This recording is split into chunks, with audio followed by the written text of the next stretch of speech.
Your nails just need a little pizzazz, and I can help you out with that.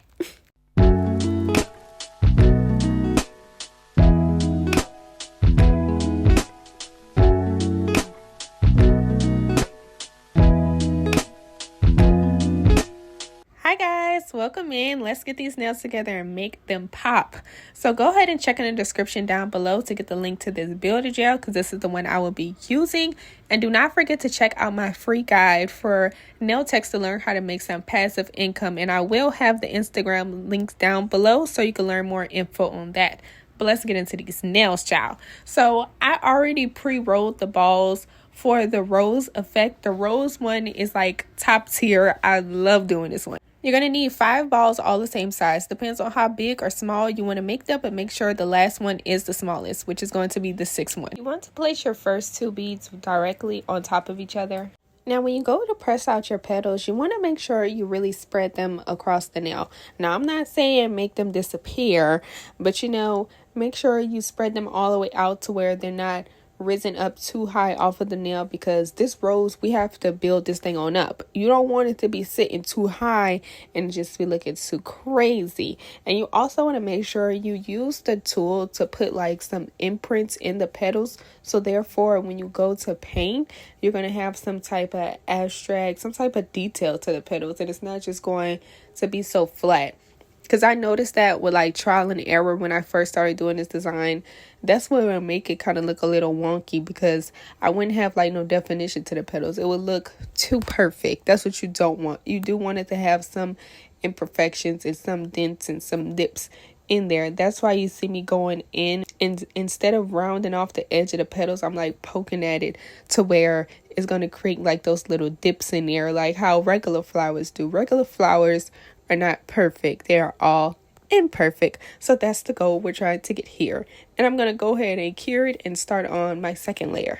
The reason I say you want to go ahead and cure them layer by layer, because if you go in and do the second layer without curing the first layer, it's going to affect the first layer that you just did. Now you're going to be pressing on it, and it could be pressing the first layer out of shape while you're trying to mold the second shape. Before the second layer, you're just going to place the balls in the opposite direction that you did the first time. So the first time you did them vertical, now this time you're going to do them horizontal. It's literally the same process with pressing out the first ones.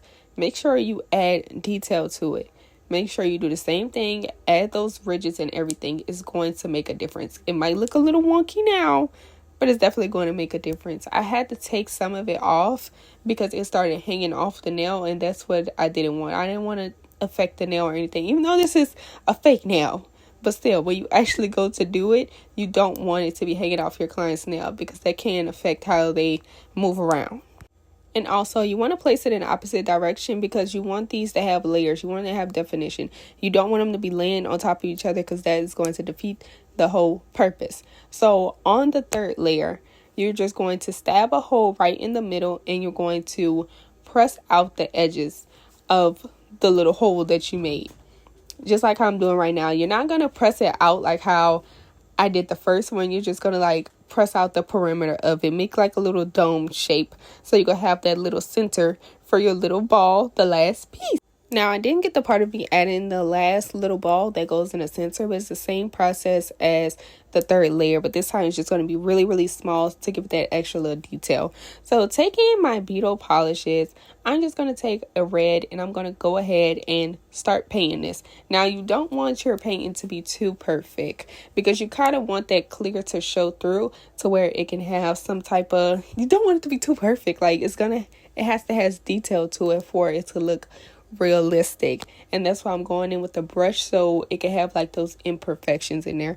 Because if I would have went in with the regular brush that comes with the polish, I noticed that when you go to painting with the regular brush that comes with the polish, it like gets like all into the layers, and it kind of disorientates the layers. Like you can't really see the layers. So I think it's better to go in with a fine brush, to where you're just able to go in there and like curve around those layers, so it could give it some more definition. because I tried taking a little lazy way out, trying to paint it with the whole full gel brush, and it was just bad. It just didn't look right. Like the polish was like getting all like clumped up, and you couldn't really see all that work that I just did with creating those layers. Like it was just bad. So just go ahead and do it with a little fine brush and you will be good to go. Now I have the red, and then I also have this darker red that I just mixed with some black in that same red, because I'm going to use that to create shadows later. Once I have finished painting the red, I'm going to go ahead and cure it before I decide to add the shadows to it, because I don't really want the colors to merge together. I really want them to be able to stand out on their own. So any nook or cranny that I see, or crevice, I'm going to go ahead and put this dark mahogany, burgundy-ish red in there just to give it that extra oomph. Now you could just leave it red like how it was, but if you want to give it that that little razzle dazzle with a little spice, you want to go ahead and add them shadows, just top it off so it can really give it that 3D look. Now it may look really like outline-ish right here, but I'm going to go ahead and take my little cleanup brush with some acetone on it and like smudge those lines out so it could blend perfectly. And now I'm going to take a little white. Now you could, this is optional, you can add a little highlights to it just in some random spots. Like you could look at it and see like where does the light hit it at, and you could go ahead and fill in like little white spots. Now you don't want to do it too much, just a little bit, and this is the final product, y'all. On to the next. I know y'all have definitely seen this flower going around. This is the infamous flower which started all this. You're gonna just have 4 balls, and you're going to make them all the same size. These, they don't need to be different, and you're just going to make sure you round the side ones. You want them to be more rounder. It's just like how it is with doing a regular 3D flower. You're not going to press it out too much or too flat, because you do want those to sit off of the nail and have the definition. And I'm just using a pointy side of this little thingamabob and creating like those little lines in the middle of the petals, like how natural flowers have like those little diagonal lines and stuff to give it some definition. Now with this flower, I really didn't need to cure it as I go, because they weren't layered on top of each other, so there was really no reason for that. Then they were spread out enough to where I could be able to just move it around whenever I needed to. Now, starting off, to press out the one that's at the top and the one that's at the bottom, you want those to be more on the pointier side, not rounded off like how the other ones were. So what I'm going to do is I'm going to pat it out like how I did the first ones, but then I'm going to take it and I'm going to drag it on down, and that's what's going to give it that point to where you don't have to sit there and like work it on down and try to get that point. Just literally put your thing in the middle and drag it down, and it's going to create like that point, and then you can mold the sides if any of them kind of get out of whack or anything, and you're just going to repeat the same steps for the ones at the top. The good thing with this builder gel is that if you don't like how it comes out, you could easily just take that one ball that you had and take it off the nail and redo it all over again. Like, it's so easy to just work with. Now with painting the colors, you can pick any colors that you want, because it's going to look right every single time. As long as your center color is lighter than the color that's going to go on the outside, it's going to be cute.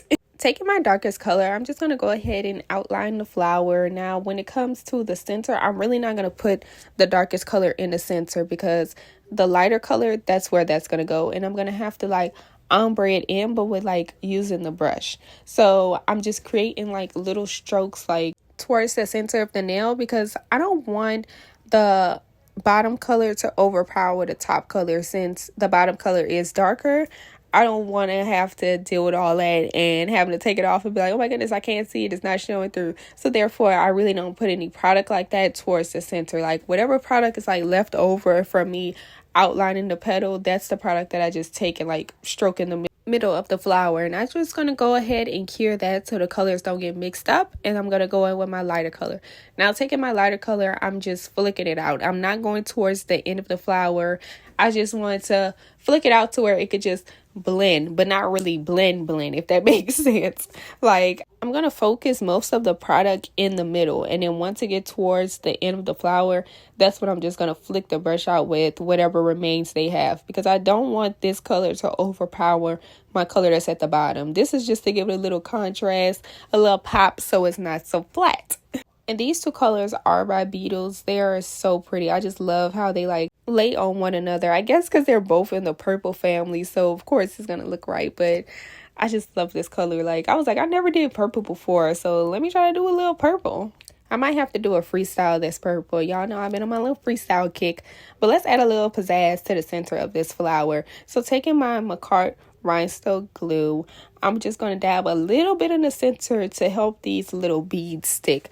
Now, these beads I did get from Amazon. They are a piece of work.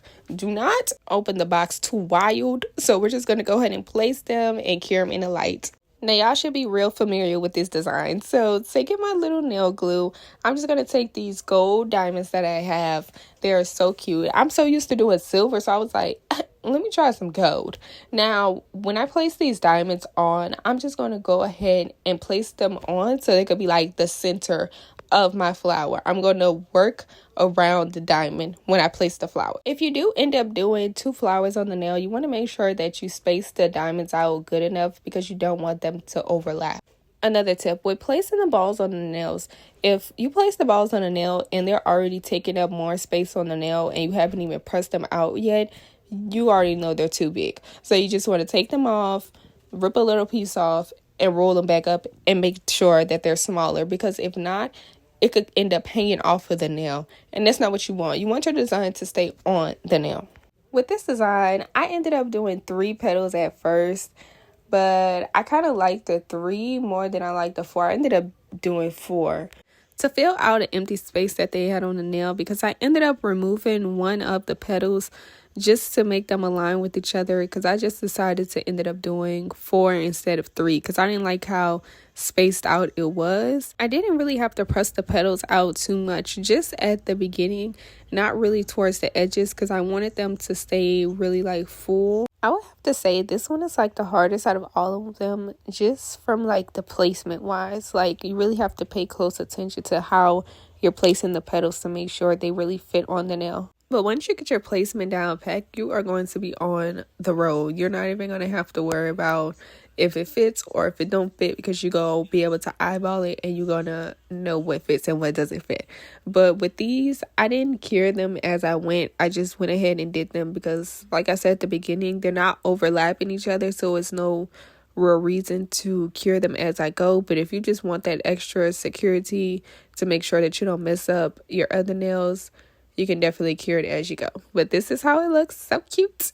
Me being able to pick out the colors for this one was really easy because this design is so cute and so dainty. So I decided to pick this cute pastel yellow to go with the vibes. So with painting this is way easier than the other ones because it's just going to be me using the brush for the gel polish. Like, I don't have to go in with the liner brush, but I did end up going in with the liner brush later on just to remove some of the polish. Like, it got gunked up in certain places and it could take away from the flower. Like, I hate that. Don't take away from my work now. So I just went in with that and smoothed it out. But most of it, I just went in with the gel brush. It was way faster.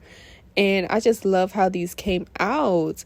And make sure y'all check down below in the description to get that free guide for passive income for nail techs, and follow my Instagrams down below to get more info on that, and make sure y'all subscribe. And this is the final product, and I'm gonna see you guys in my next one. Bye.